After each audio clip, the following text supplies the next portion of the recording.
Since the establishment of China-US relations some 40 years ago, competition and cooperation have gone hand in hand. But in recent times, things have taken a different turn. So could there be better times on the horizon in 2019?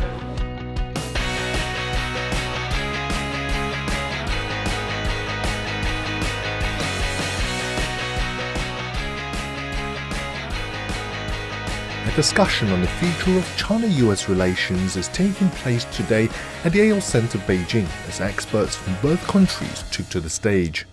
You know, the world is a lot more integrated, and even though politics has become more contentious, business investment takes some time to readjust. Supply chains have been developed. Most companies in the West absolutely depend on not just the supply relationships here, but also the important consumer markets. I think China does have this duty, and I think it's relatively easier for rising power to control the process. If China made that mistake to make all the Americans, all Westerners too nervous, I think that will be a strategic mistake of China.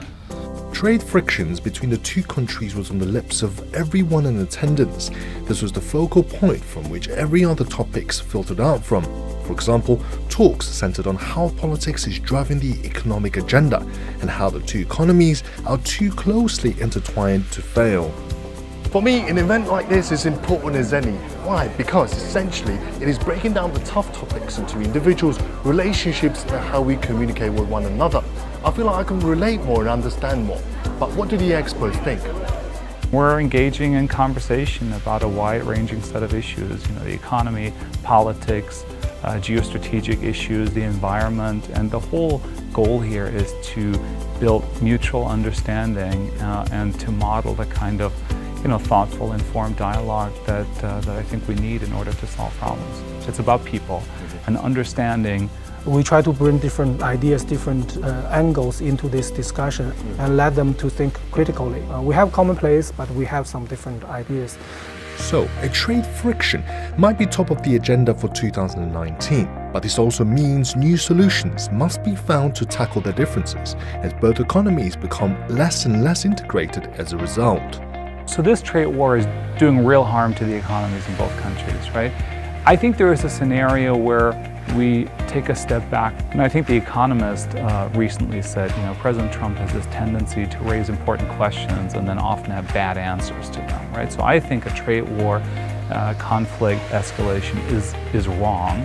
I think raising the question about how do we address U.S. intellectual property is protected in China? How do we make sure that foreign companies have equal access to markets here, right?